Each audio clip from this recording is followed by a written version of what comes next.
Memang bisa, nggak bisa dong. Itu kan putusan MK itu, MK itu bukan keputusan Badan Tata Usaha Negara ya. Jadi yang boleh diadili oleh PT UN itu adalah keputusan tata negara dari pejabat tata usaha negara yang bersifat individual, konkret, final. Nah ini keputusan MK itu bukan badan pejabat tata usaha negara.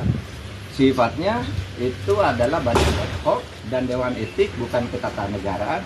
Sehingga menurut undang-undang nggak bisa kok mau diadili oleh PT UN ya, itu bukan keputusan ketatanegaraan. Artinya berita acaranya pun kan sidang MK, bukan keputusan seorang pejabat publik. Sidang MK karena ada putusan MK yang sudah mengikat, maka tinggal memformulasi dalam